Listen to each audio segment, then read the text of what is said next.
अस्सलाम वालेकुम। अच्छा, हम जो है अपने जो वुंड एंड रिपेयर चैप्टर है उसका सेकंड पार्ट स्टार्ट करें। Chronic wound. क्रॉनिक वुंड का क्या है? वुंड यूजुअली क्या होते हैं कि आपके जो है लेस देन 3 वीक में ठीक हो जाते हैं। अगर लेस देन 3 वीक से टाइम ऊपर हो जाए तब आप इसे क्या कहेंगे? Chronic wound. ठीक है, जिसमें आपके पास क्या है, हीलिंग डिले हो गई। अच्छा, ये हीलिंग जो है किसी भी फेज में डिले हो सकती है, लेकिन यूजुअली किस फेज में डिले होती है? इन्फ्लामेटरी फेज में। सही है। वुंड की हमने बात कर ली। जो ये हमारे पास क्रोनिक वुंड था, ठीक है, इसमें आपके पास क्या था? सबसे कॉमन जो क्रोनिक वुंड है वो आपका क्या है? लेग अल्सर है। ठीक है, लेग अल्सर बेसिकली क्या है? Ulcer is break in the continuity of epithelium. ठीक है, उसे हम अल्सर कहते हैं। अच्छा, ये जो आपके जो अल्सर वगैरह होते हैं, इनकी या फिर जो आपका क्रोनिक वुंड है, इसकी पैथोलॉजी क्या है कि क्रोनिक वुंड कब होता है? जब आपका इन्फ्लेमेटरी फेज क्या हो जाए? बहुत ज्यादा प्रोलॉन्ग हो जाए। ठीक है, जब वो बहुत ज्यादा लंबा होगा, बहुत प्रोलॉन्ग होगा, तो आपका ग्रेनुलेशन टिश्यू बहुत ज्यादा बनेगा। ठीक है, उसमें क्या होगा कि फिर आपके पास जो स्कार बहुत ज़्यादा बनेगा। जब टिश्यू बहुत ज़्यादा तो स्कार बहुत ज़्यादा होगा और आपकी मार्जिन बिल्कुल क्या हो जाएंगी? फाइब्रोटिक हो जाएंगी। ठीक है। अच्छा, इस वुंड के अंदर जो बीच में अल्सर होते हैं ना, उसको हम क्या कहते हैं? स्लफ कहते हैं, जो नेक्रोटिक टिश्यू होता है ना। ठीक है। अच्छा, क्रॉनिक अल्सर का क्या है कि ये आपके पास कुछ ऐसे क्रॉनिक अल्सर होते हैं जो आप ड्रेसिंग कर लो, उनको सिंपल ट्रीटमेंट दे दो, वो ठीक नहीं होंगे। ठीक है, तो ये क्या कहलाते हैं? ये अक्सर जो है आपके पास मार्जोलिन अल्सर टाइप के होते हैं। जैसे मार्जोलिन अल्सर क्या है?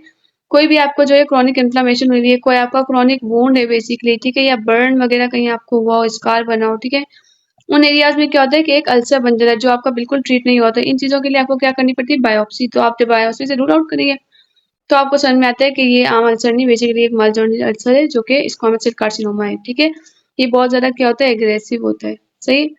अच्छा, इफेक्टिव ट्रीटमेंट क्या है कि भाई आप डायग्नोसिस देखें, डायग्नोसिस आपने बना ले तो ये सबसे अच्छी चीज़ है। ठीक है, फिर आप उस चीज़ को असिस्ट करेंगे, उसकी आर्टीरियल वीनस सर्कुलेशन असिस्ट करेंगे। ठीक है, फिर आप उसकी सेंसेशन चेक करेंगे। सर्जिकल ट्रीटमेंट आप कब करते हैं? जब आप जो नॉर्मल जो नॉन ऑपरेटिव ट्रीटमेंट देते हैं, जैसे कोई मेडिसिन वगैरह, ठीक है, उनसे ट्रीट ना हो रहा हो, ठीक है, और या फिर पर्सन को पेन बहुत ज्यादा हो रहा हो, तो आपको फौरन जो है सर्जिकल इंटरवेंशन करनी पड़ती है। ठीक है, फिर आपके पास स्किन ग्राफ्ट लगा सकते हैं आप। ठीक है, स्किन ग्राफ्ट में आपके पास ज्यादा अच्छा क्या होता है? Mesh graft. मैश ग्राफ्ट ये गाइस है।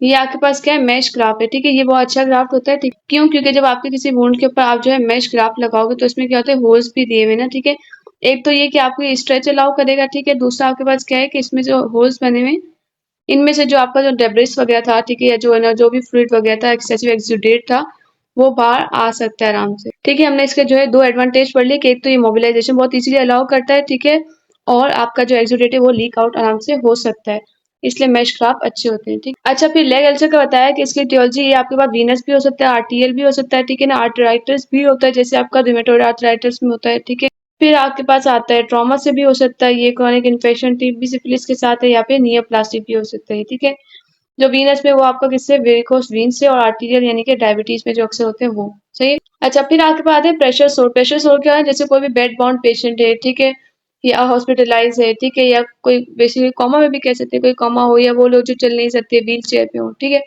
ये आपके पास इनमें क्या हो जाता है? बैक पे आपके पास प्रेशर सोर बन जाते हैं। सबसे कॉमन आपके पास क्या है? इशियम के पास होता है। ठीक है, फिर आपका ग्रेटर ट्रोकेंटर है, उससे कम सैक्रम वगैरह, ये सारे आपके पास साइड टीम है। ठीक है, इसमें आपके पास क्या है? इसको आप कैसे स्टेज करते हो? प्रेशर अल्सर का ये है कि अगर टाइप 1 है तो इसमें आपके पास क्या है? ये नॉन ब्लांचेबल है। ठीक है, मतलब रेडनेस हुई भी आपके पास बहुत सारी, ठीक है, लेकिन अगर आपने इसको प्रेशर दिया तो ये ब्लांच नहीं करा। से इसी तरह पार्शियल थिकनेस स्किन लॉस अगर हो गई है तब, अगर फुल थिकनेस स्किन लॉस है, ठीक है, और जो है लेकिन अंडरलाइन फेशिया अभी भी इंटैक्ट है, उस तक नहीं आई ये बात, लेकिन अगर जब आपका फेशिया भी इन्वॉल्व हो गया तो ये आपके पास क्या है? ग्रेड 4 है। ठीक है, अच्छा, इस प्रेशर सोन में आप क्या करते हो? आप चेक करते हो इसका प्रेशर। ठीक है, प्रेशर अगर आपको लग रहा है कि मोर देन 30 mmHg है, इसमें यूजुअली यही होता है कि मोर देन 30 mmHg होता है, आपका ब्लड फ्लो कम हुआ होता है, स्किन की तरफ टिश्यू एनोक्सिया हुआ होता है, ऑक्सीजन नहीं मिलता, नेक्रोसिस की तरफ जाता है, टिश्यू अल्सरेशन होने लग जाती है। ठीक है, तो इसकी प्रिवेंशन बेस्ट क्या है कि आप इसकी जो है स्किन केयर अच्छी करें। ठीक है, इसको आप जो है कुशन वगैरह जो है बेसिकली उनको प्रोवाइड करें, फोम प्रोवाइड करें। ठीक है ना। अच्छा, फिर आपके पास क्या है? यूरिनरी फीकल डाइवर्जन भी आपको करनी पड़ती है अगर कुछ केसेस में। पोजिशनिंग अवेयरनेस करने की, अगर कोई बेड बाउंड पेशेंट है तो आपने हर 2 घंटे बाद उनकी जो है एक बार उनको टर्न करना है, बेसिकली पोजिशन चेंज करनी है। इसी तरह कोई व्हील चेयर पे तो आपने क्या करना है?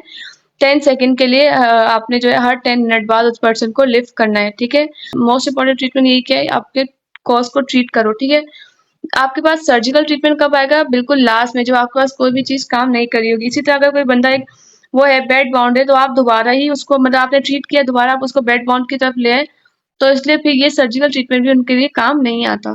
ठीक है, अच्छा, फिर आपके पास क्या है? सर्जिकल मैनेजमेंट में आप यही आप पेशेंट को मोटिवेट करेंगे, स्टेबल होना चाहिए क्लिनिकली बंदा, गुड न्यूट्रिशन होनी चाहिए उसकी, और पोस्ट ऑपरेटिव जो प्रिवेंटिव मेजर हमने बताया कि उन्हें आपने कैसे वो करना है, पोजीशन वगैरह करना है, सब वो आपने मेंटेन करनी है, ठीक है।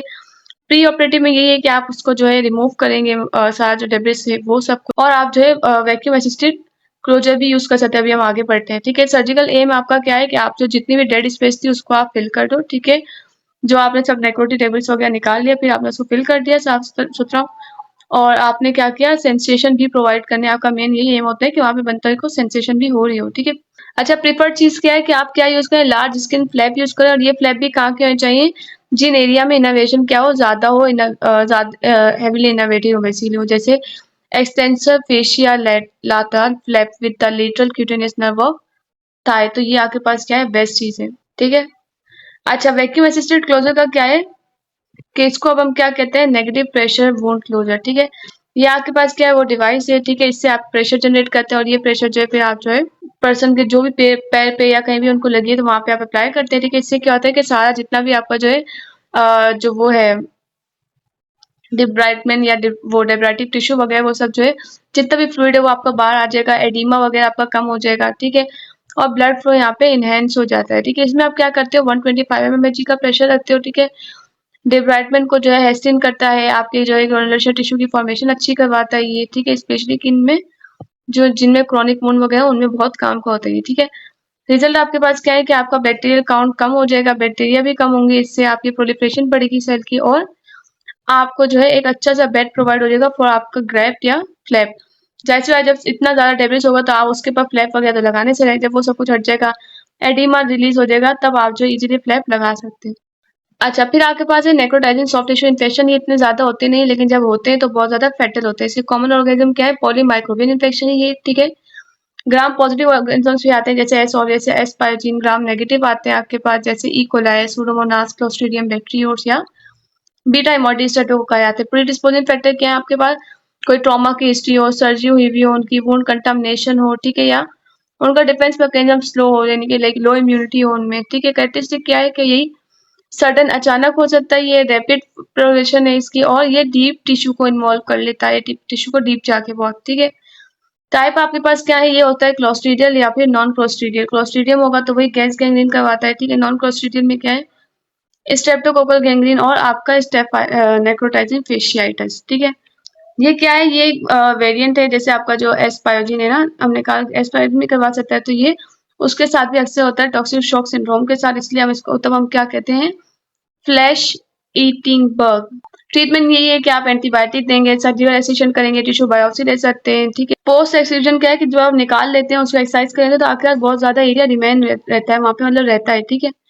इसलिए फिर आपको उसको ठीक करने के लिए आपने वहाँ पे ग्राफ्टिंग करनी होती है, स्किन ग्राफ्ट लगाना पड़ता है, सही है। अच्छा, अब आपके पास क्या है, स्कार। स्कार में आपके पास बताया हुआ है कि जो आपका स्कार है बेसिकली आपका मैचुरेशन फेज में आपकी यही उतना मून हीलिंग में कि आपके पास fibrous fibrinogen to fibrin convert होता है, और बेसिकली आपका वो होता है, क्या नाम है, 3 to 1 कोलेजन बन रहा होता है, और वो आपका बेसिकली स्कार बना रहा होता है, ठीक है। स्कार का क्या है, इमेच्योर स्कार क्या होता है, ये मेच्योर होता है ओवर द ईयर, ठीक है। लेकिन शुरू में क्या होता है, जो आपका स्कार इमेच्योर होता है, जब मेच्योर नहीं हुआ तो वो क्या होगा, इमेच्योर स्कार आपका पिंक होगा, हार्ड होता है, रेस्ड, इची भी हो सकता है, और उसमें कोलेजन तो डिसऑर्गेनाइज होगा, क्योंकि वो तो ऑर्गेनाइज है बिल्कुल, सेकंड थर्ड स्टेज में होता है ना, इसलिए स्कार की मैचुरेशन क्या लेती है, 1 से 2 साल लेती है, ठीक है। 1 से 2 साल, ठीक है। मोस्टली इसके चेंजेस 3 महीने के अंदर आते हैं, जैसे कोलेजन अलाइन करेगा स्ट्रेस लाइन के अलाउंड, और स्ट्रेंथ क्या आती है इसकी वीव में, मतलब जिस शेप में जिस फॉर्म में कोलेजन अलाइन किया हुआ है वो इसको स्ट्रेंथ देगी, ना कि अमाउंट ऑफ कोलेजन कि कितना कोलेजन डिपॉजिट हुआ है, ठीक है। फिर फाइब्रोब्लास्ट और ब्लड वेजल्स जो है कम हो जाएंगी, अगर जब कम हो जाती है तो वो क्या कर जाता है, ए सेलुलर स्कार बन जाता है, ठीक है, जो कि पेल सॉफ्ट और फ्लैट होता है। इचीनेस भी इसमें क्या है कि कम होने लग जाती है। आपके स्कार की बात की जाए तो वो 3 तरह के होते हैं, एट्रोपिक, हाइपरट्रोपिक और किलोइड। एट्रोपिक क्या होता है, पेल होगा, फ्लैट स्ट्रेच स्कार होगा, थिन एपिडर्मिस और डर्मिस होगी, ठीक है। इजीली वो टूट भी सकता है क्योंकि इतना थिन होगा ना वो, इसलिए, ठीक है। अक्सर वो बैक पे होगा या उन एरिया में जहाँ टेंशन बहुत ज्यादा हो, ठीक है। और इसको आप एक्सरसाइज कर लो या फिर रीसुचर करो, यही इसका मेन ट्रीटमेंट है, ठीक है। हाइपरट्रॉफिक इसका क्या है, जब बहुत ज्यादा टिश्यू आ जाए विद इन वूंड बाउंड्री, ठीक है ना, जैसे आपको ये वूंड है इसके अंदर ही बहुत ज्यादा टिश्यू बन गया है, तो इसे आप क्या कहेंगे, हाइपरट्रॉफिक स्कार, ठीक है। लेकिन अगर वूंड बाउंड्री से बेयर जा रहा है तो ये आपके पास क्या है कि ये किलोइड स्कार है, जो वूंड बाउंड्री के भी बाहर आ रहा है, ठीक है। अच्छा, इसका आपके पास क्या है, ये प्रोलॉन्ग इन्फ्लेमेशन की वजह से होता है, जो आपका ये वाला है हाइपरट्रॉफिक स्कार है, सही है। और इसकी अनफेवरेबल सिटिंग क्या है कि ये कहाँ पे होता है, across the line of tension, ठीक है, जैसे फेशियल एक्सप्रेशन लाइंस होती हैं, सही। और इसका ये है कि ये टाइम के साथ साथ इम्प्रूव हो जाता है, लेकिन कीलोइड स्कार जो होता है वो टाइम के साथ इम्प्रूव नहीं होता है। इसकी अननोन कॉज होती है। एसोसिएटेड फैक्टर क्या है कि भाई ग्रोथ फैक्टर बढ़ा हुआ हो, स्किन जो है डीपली पिगमेंटेड हो, या किसी कोई इनहेरिटेड टेंडेंसी हो आपके अंदर, ठीक है। और कीलोइड वाले एरिया ज्यादातर क्या होते हैं, triangle from xiphisternal to shoulder tip, ठीक है। हिस्टोलॉजी क्या है, अगर दोनों की बात की जाए, कीलोइड वाले की और हाइपरट्रॉफी की, तो इनमें क्या होता है, कोलेजन बढ़ा हुआ होगा, हाइपर वेस्कुलरिटी बहुत ज्यादा हुई होगी, ठीक है। और यूजुअली कॉमन जो आपका जो सबसे कॉमन जो होता है वो कीलोइड ही होता है, ठीक है। और इसमें क्या होता है, टाइप 3 कोलेजन डिपोजिशन होती है। ट्रीटमेंट की बात की जाए तो ट्रीटमेंट वैसे तो इनके अंदर बहुत डिफिकल्ट होता है, ठीक है, लेकिन बाकी ट्रीटमेंट यहाँ बताया हुआ है कि भाई आप जो है सिलिकॉन जेल शीटिंग कर देंगे, ठीक है, स्टीरॉइड्स देंगे आप उनको, एक्साइजन कर लेंगे, या फिर स्टीरॉइड इंजेक्शन उसके साथ साथ दे देंगे, ठीक है। लेजर यूज कर सकते हैं ताकि रेडनेस कम हो, विटामिन ई या पाम ऑयल मसाज भी कर सकते हैं, लेकिन इतना ज्यादा इसका कोई प्रूफ नहीं है कि ये ठीक कर दे उसको, ठीक है। फिर आपके पास कुछ आते हैं अवॉइडेबल स्कारिंग। अवॉइडेबल स्कार में क्या है कि जैसे आपके पास कोई टैटू हो गया है, ठीक है, टैटू को आप कैसे बेसिकली वो कर सकते हैं, अवॉइड कर सकते हैं, जो टैटू यानी डर्ट इनग्रेन ना, डर्ट बिल्कुल आ गई, तो यही आप उसको स्क्रबिंग करें, उसको आप क्लीन करें, ठीक है। लेटर आपको हो सकता है कि लेजर की जरूरत भी पड़े उसको डिस्ट्रॉय करने के लिए, उस एरिया को, बेसिकली पिगमेंट को, ठीक है। फिर कुछ मिसमैच स्कार बन जाते हैं, जैसे आपकी जो वर्मिलियन बॉर्डर है लिप का, ठीक है, उसमें हो जाता है, ठीक है। और आपकी जो आईलिड मार्जिन होती है उनमें आ जाते हैं, ठीक है। नॉस्ट्रिल की जो फ्री मार्जिन होती हैं उनमें वो सब बन सकता है ये। या फिर जो आपका हेयर लाइन एरिया है, आई लैश, आईब्रो और मुस्टैच वाला, उनमें बन सकता है ये। तो ये क्या होता है, मिसमैच होते हैं, क्यों, क्योंकि इनमें कोई लैंडमार्क नहीं होता कि कहाँ से कहाँ तक उन्हें हील करना है, सही है। तो इसका ट्रीटमेंट क्या है कि बस फिर वही है, आप उसको जो है एक्सरसाइज कर लो या रीसुचर कर दो। अच्छा, फिर आपको होता है ट्रैप डोर और पिन कुशन स्कार का। ये क्या होता है, जब आप जिस तरह कोई सर्जरी वगैरह करवाते हैं, ठीक है, सर्जरी में क्या हुआ, आपने कोई फ्लैप वगैरह लगवा लिया, ठीक है, इतना समझो थोड़ा सा एरिया था, और आप बिल्कुल पतली सी एरिया था, बिल्कुल पतला आपने लगाया था कि स्प्रिट वाला, और आपने क्या किया, बहुत मोटा जो है उस पर कोई ग्राफ्ट या फ्लैप लगा दिया, तो वो क्या करेगा, बल्ज करने लग जाएगा ना उस एरिया से, ठीक है। इसको हम क्या कहते हैं, ट्रैप डोर या पिन कुशन स्कार। मतलब इतना एरिया नहीं था जितना आपने फ्लैप लगा दिया। तो फिर इसको हम कैसे ट्रीट करते हैं, जी प्लास्टी टेक्निक से या फिर डब्ल्यू प्लास्टी से हम कहते हैं। जैसे अगर आपका स्ट्रेट लाइन में कोई स्कार बना हुआ है, ठीक है, आपने क्या किया, जी प्लास्टी टेक्निक की, जैसे 60 डिग्री पे यहाँ पे एक लाइन लगाई, 60 डिग्री पे यहाँ पे, सही है। उसका क्या हुआ, जब आपने ये कट किया, ये सारी मार्जिन कट हुई, तो ये क्या हुआ, एक फ्लैप ये उठ गया आपके पास, ये एरिया, एक आपने ये एरिया उठा दिया, तो ये क्या होगा, आपके पास एक बॉक्स की तरह बन जाएगा, सही। फिर क्या करेंगे आप, इन दोनों को अपोजिट, मतलब ये इस एरिया को और इस एरिया को आप ऐसे जोड़ देंगे। इसका मैं क्या करती हूँ, इसकी मैं वीडियो डालती हूँ थोड़ी सी, ताकि आपको समझ आ जाए।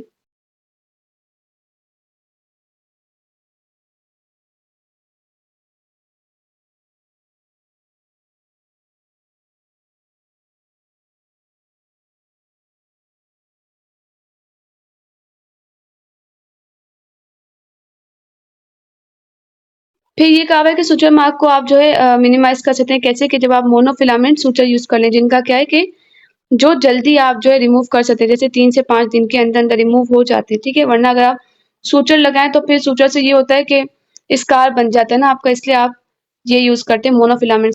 अगर आपने सुचर को किसी टेंशन लाइन के अंदर लगाया, जैसे कि भाई बहुत ज्यादा खिंचाव पड़ा है जहाँ पे, तो जाहिर सी बात है वो अपना मार्क लीव करेगा, सही। फिर आपके पास बताया हुआ है कॉन्ट्रेक्चर का। कॉन्ट्रेक्चर क्या है, जब आपके पास कोई भी वो एरिया जहाँ पे आपका कोई जॉइंट वगैरह हो, ठीक है, और उस एरिया को क्रॉस करके कोई आपका बेसिकली वो बना हो, स्किन रिमूव हुई हो बेसिकली, ठीक है, तो आपका क्या होगा, जब वो हील करने लगेगी तो वो क्या करा देगा, कॉन्ट्रेक्चर करा देगा।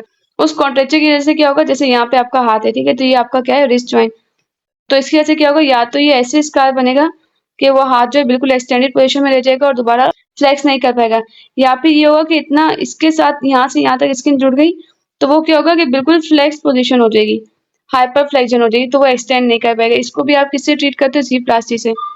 जैसे आपके पास नेक में दिखाया हुआ है, ये भी क्या है, बिल्कुल कॉन्ट्रैक्ट हुआ हुआ है, तो इसमें भी आप क्या करेंगे, वही जी प्लास्टी टेक्निक लगाते हैं, इसकी मैं वीडियो डाल दूंगी, ठीक है। सेम आपका जैसे फिंगर में है, इसमें भी आप जी प्लास्टी टेक्निक से फिंगर कॉन्ट्रेक्चर को आपने रिलीव कर दिया। अच्छा, ये चैप्टर यहीं तक था। अब हम नेक्स्ट चैप्टर नेक्स्ट वीडियो से करेंगे।